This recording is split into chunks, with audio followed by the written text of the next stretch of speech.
So, all these so-called Democrats, the party of inclusion, the party of diversity, masks off. And it's even worse because they pretend to occupy the moral high ground. They pretend to be, so loving and caring and embracing of diversity. But all of a sudden, when I dare to utter any criticisms of the goddess, Kamala Harris, I get ostracized. Me, after having raised tens of millions of dollars for the party. My donors are pissed. I feel like you guys felt the same way I felt when I watched this. I just was blown away at how articulate she was and a very merit-based explanation of why she left the Democrat Party. These people are literally diving off a cliff. I like it though. I mean, I hope they dive off a cliff and tumble at the bottom and roll and pieces flying everywhere. That's how much I dislike what they're doing to this country.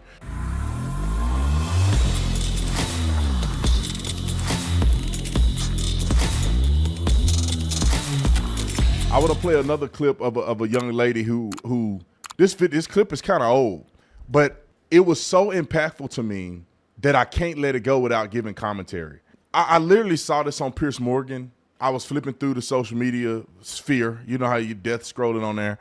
I'm flipping through and I saw her in such a honest, transparent, authentic way describe why she can no longer support the Democrat Party. And the asinine way in which they handled money and they deal with the public and they deal with people who are dissenters. If somebody criticized the Democrat Party at any point, whether you Asian, black, or whatever, they're gonna maul you. And this young lady right here, I mean, it just touched me when I heard her articulate herself of why. And she did it very methodically, and I think her points were very clear. Now, I will say this. I met this guy the other day at AmpFest. He was speaking at AmpFest. I met him in the green room. This guy, I don't know why he's so disingenuous. I met him. I wasn't mean to him. I shook his hand. I said, "What's up, man?" I said, "Hey, man, your co-host is, she leaning towards the Republican side." I think Kamala Harris will probably win in a cakewalk for governor. No! Okay. No!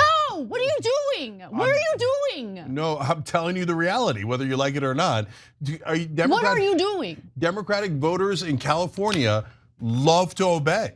And so oh my God, oh my God, oh my God. I'm gonna move, Cenk. I'm gonna quit my job. I'm gonna quit my job and I'm gonna move. I'm not saying I'm in favor of it. I'm telling you what's, like, if the Democratic Party said, "We anoint Kamala Harris," a giant percentage of Democrats in California would go, "Yes, we obey. We will take the loyalty oath. It doesn't matter how bad she is." This state cannot survive another incompetent Democrat leading it.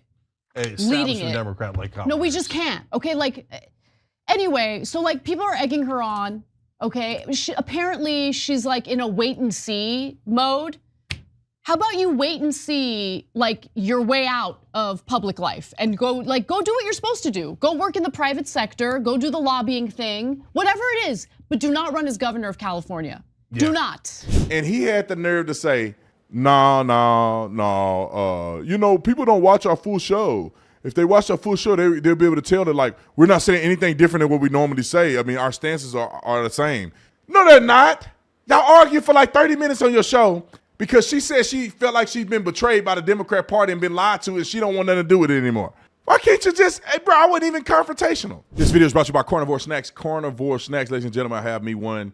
And this is my favorite part of the Carnivore Snacks is just how authentic the snack is. It's only 2 ingredients, meat and real Redmond salt. And you can see that fat right here. I just love this part of the steak when I eat it, when I cook it, and also I love it in the snacks. There's no additives, no seasonings, no needless marinades that weigh down a product. You get what you pay for. Pro-American brand that supports U.S. farmers who practice regenerative agriculture, and also it's 100% grass-fed and finished. So you're gonna get a really good snack that's really healthy without all the garbage ingredients in it.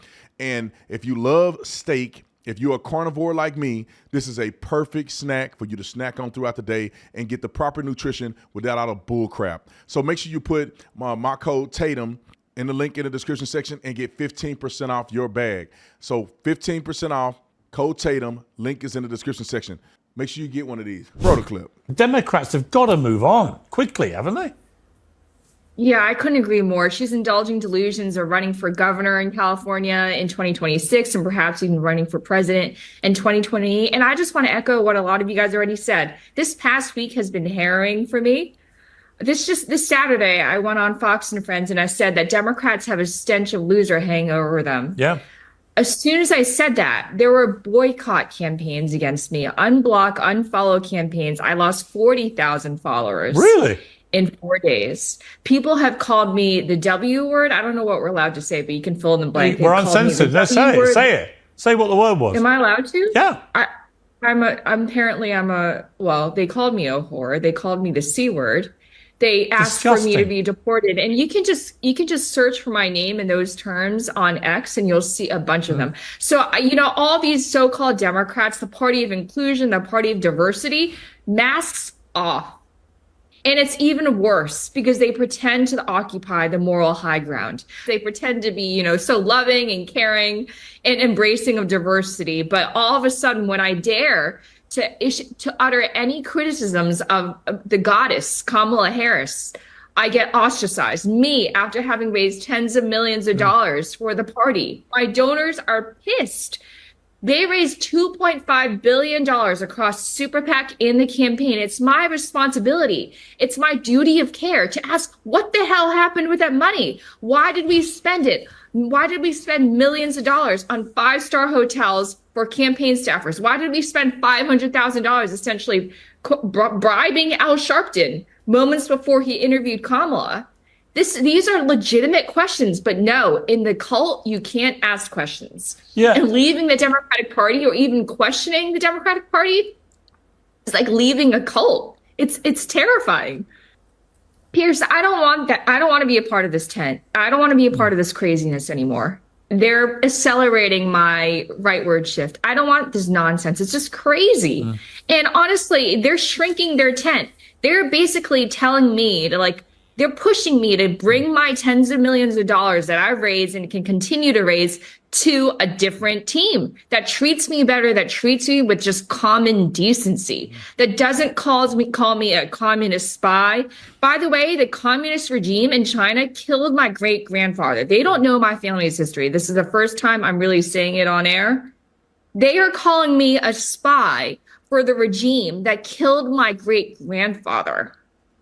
Let that soak in just for a second. That's how disgraceful they are. Yeah. And these are the people who call themselves the social justice warriors. They are dabbling. They are going headfirst into racism anytime someone dares to disagree with them. I don't want to be a part of this nonsense anymore. I want to be a part of the team that says men are men and women are women, and then men shouldn't play in women's sports. And I'm an athlete myself. I'm a marathon runner. I feel like you guys felt the same way I felt when I watched this. I just was blown away at how articulate she was and a very merit-based explanation of why she left the Democrat Party. These people are literally diving off a cliff. I like it though. I mean, I hope they dive off a cliff and tumble at the bottom and roll and pieces flying everywhere. That's how much I dislike what they're doing to this country. But if you just look at it from a basic perspective, you see Stephen A. Smith dissenting. You see Joe Rogan dissenting. Elon Musk dissented.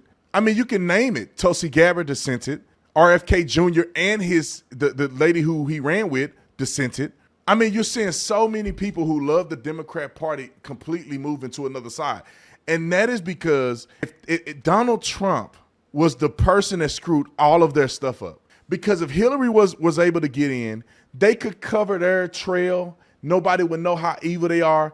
They would have kept getting Democrats put into place. They would have had Supreme Court justices that were left. They would have had a monopoly on politics forever, and we would have never been able to do nothing about it. But Donald Trump literally threw a piece of wood in their spoke and flipped their whole thing over, and they don't know what to do with it.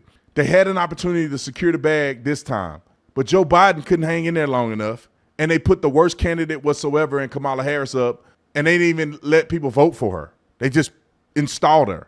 And all of those things ticked the American people off to where you have so many people dissenting, and that's why Donald Trump won in such a victory. But they are literally backing themselves in a corner they could never get out of.